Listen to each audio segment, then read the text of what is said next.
In this video, we'll be going through some of the basics on how to add content. In the previous videos, you created and named your site, you then customized the site settings and formatting, and then added some pages to the site. So the last step is to add content to your web pages. In this video, we'll go through some of the basic content types. First, we'll start with the page layout. We'll then talk about adding text. I'll show you how to create hyperlinks, how to insert images, and then how to insert YouTube videos and other Google content.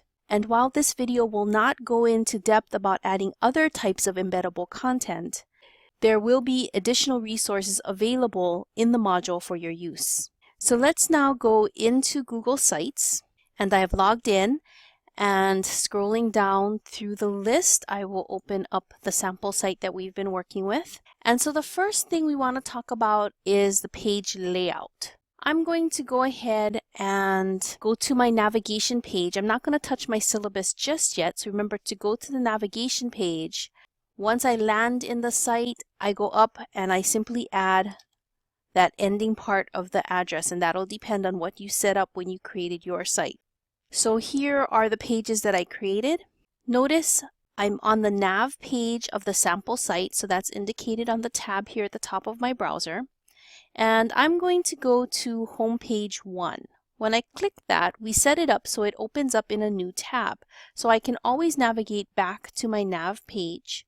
So now I'm going to start editing, and to edit the content, I will use the pencil icon up in the top right, the Edit Page button. And this brings me into editing mode.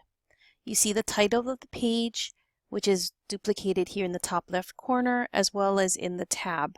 So that always tells you where you are. Currently, we're in a one-column layout. If I go up to the toolbar and click Layout, you'll notice that there are other types of layouts for your content. So you can choose which one you'd like to use for your site. I'm going to use one column. So now we can start adding in text. So since this is the home page, I'm going to start with a first heading.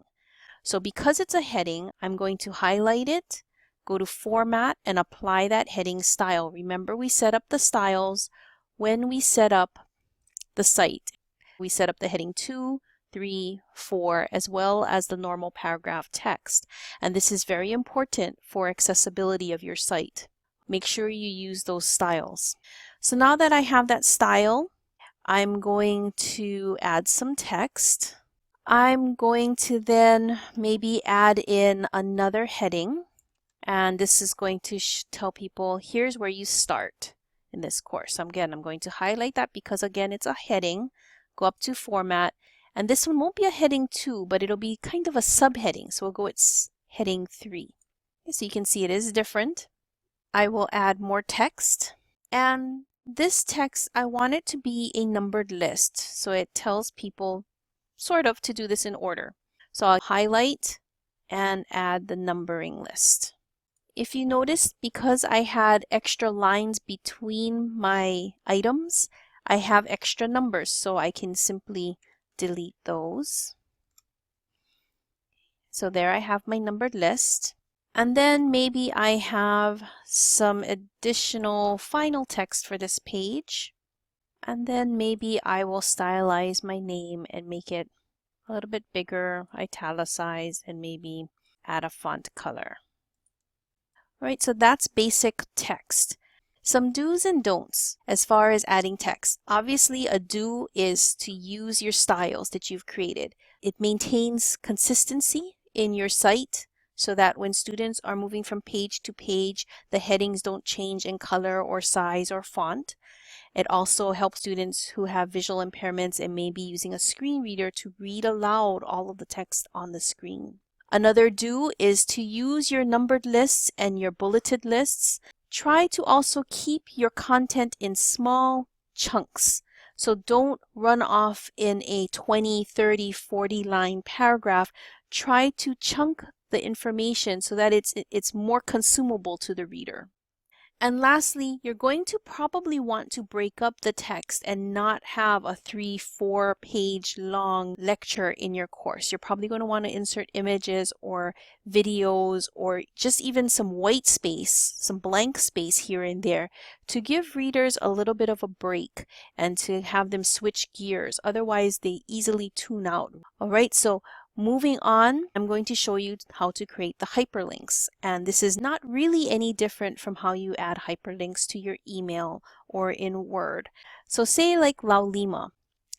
You will highlight the word that you want to become the link, go up to the toolbar and click the chain link button, which is the add or remove link. When you create a link in Google Sites, you have 3 different options. The first is if you wanted to link to another Google site page in your website. The second one is the web address, and the third one is AppScript, and so we're not going to be using that one at all.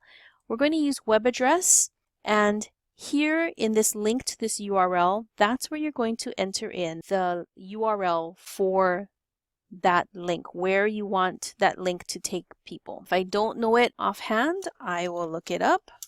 I will copy the address from the address bar, return to the web page, paste in the address. Down here, before you click OK, very important, we're going to want the links to open up in a new window. So check that box, click OK, and now we have the link. Next, inserting images. So if I wanted to insert, say, my picture, I will place the cursor where I want the image to be placed, and then up in the toolbar, there is Insert, and in the first column, the common column, there's Image. You can insert images by uploading from your computer or by providing a web address. Otherwise, you can upload directly from your computer, and I'm going to pick the anonymous avatar. Once I upload it, there is a little box here for alt text, and although it says optional here, we're going to say it is required. And this is another accessibility issue. If for any reason the image cannot load properly, or again for students who are using screen readers, those people will not be able to see the image, and therefore they will need a text description of that image so that they know what they're not seeing. So if this was my image, I would simply put my name. You do not need to put image of or picture of, just the description of what it is. So once you have your alt text, click OK.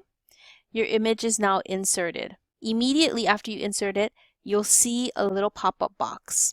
You can either left align, center align, or right align your image, so you can choose that. You have options of small, medium, large, 100%, or back to the original image size that was uploaded, so you choose the one that works best.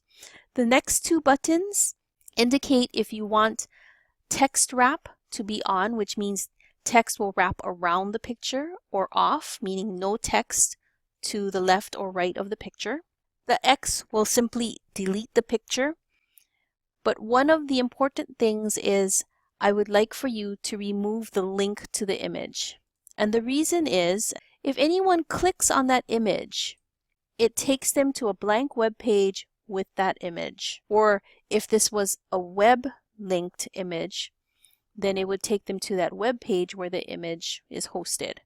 And so most times you don't want that to happen. So instead, we'll come back to editing mode. We'll click on the image to bring up that menu, and we're going to remove the link. And that way, when we click save, when viewers click on the image, nothing will happen. All right, so that is how you insert images. I'm now going to move on to inserting YouTube videos and other Google content. And again, you place your cursor where you want that content to go. We go up to the insert menu, and as you can see, there are quite a few different types of content that can be added. Right now, we're going to look at this Google listing, the far right column. And so we can enter in content directly from our Google Drive, whether it's a document or a form or an image even that you have in Google Drive. There's a direct way to do that. Presentations, spreadsheets, even videos that you have housed in your Google Drive. But we're going to go down to YouTube. That's probably one of the most common types of content that we're going to want to embed. So we'll click on YouTube. You don't need to know any coding at all. All you need is the URL or the web address for the YouTube video that you want to use. So I'm going to go to YouTube and we're going to search for a video. And here's a tip. If you're searching in YouTube for videos, once you get a list of results, you'll see a gray filters menu. So if we click on that, you can definitely look for recent things. You can look for short or long videos. One of the important ones is subtitles/CC. And what that does is it brings up videos that the owners have included captions. Now, I know YouTube has auto captioning. However, if you've ever really watched any of those auto caption videos, more than likely those captions are not accurate. So by doing a filter of specifically subtitled or captioned videos, these captions should be more accurate. So I can preview one of those videos and I can check the captions. And sometimes what I like to do is fast forward to maybe the middle of the video and check the captions there. Once I'm satisfied and I want to use this video, below the video you will see a share link. Click on share. I'll copy the address, come back to our site, paste in the address. You can choose to have a border or a title if you'd like to, and click save. Right now you will not see the image, you see a plain gray box. And when you click save and get out of editing mode, that's when you will see the video embedded. If you're not quite satisfied or you need to change anything, we go back into editing mode, we click on the gray box, and then that first gear icon, that universal properties or settings icon, we'll click on that and we get brought back to that same menu. You can change the video size if you'd like. You can change if you want a border or a title. Again, just like images, you can left, center, or right justify the video. You can decide whether you want it to be the text to be wrapped or not. And then the X is to remove the video.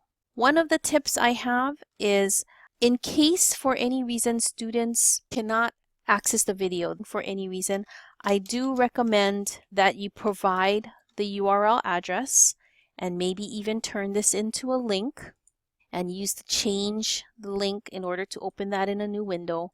And that way, if for any reason the video does not show up on the web page, students aren't contacting you saying they can't see the video. They have the direct link to watch that video in YouTube. One more thing, in Insert, let's try one of the Drive items. So let's say you have a Google document that you want to share with students. So let's pick this one, click Select. You'll get a menu with options. The first is telling you which document you're embedding and the option to change which document. You can choose to have a border, a title, and then the height and the width. These are pixel sizes. Again, these are like measurements. And notice that the width box is blank. And if it is blank, it's going to automatically scale to 100% of the width of that column. So let's take a look at what that looks like. I'll click Save. I know the box does not look very big, but I'll click Save to get out of editing mode. And there is that document embedded. And because the height doesn't accommodate the full height of the document, there is a scroll bar that will allow people to view the entire document. If you're not satisfied with that size, you can again go back to Edit, click on that gray box for that Google document, and open up the settings or the properties, and I can change this. Let's try 800. Go back to Save. Well, it's not quite showing the entire page, but you can decide how much of a sheet of paper you want to show and how much space you want it to take up on your web page itself. And now we have walked through adding basic content. There is another video that we have placed into the module that will show you how to embed other types of content that provide embed code. One of the most important things I will tell you is to make sure that the embed code allows you to use HTTPS. So there will be usually an option that says use HTTPS code. That S is a security protocol. So it indicates that the content is coming from a secure source. And one of the things we found with Laulima is also a secure site. And so it only likes to display secure content. Therefore, if we're bringing in content from a non-secure site into Laulima will not want to show it, and you might end up with blank areas in your website. So it might show the page, but if this content was not coming from a secure site, this area of the page might simply be blank. All right, and if you really want to use that content, what you'll need to do is provide a hyperlink so that students can go out of Laulima to access or view that content. If you have any questions about any steps in this process or about adding content, make sure to contact our ITSO office. We're here to help. Thanks for watching.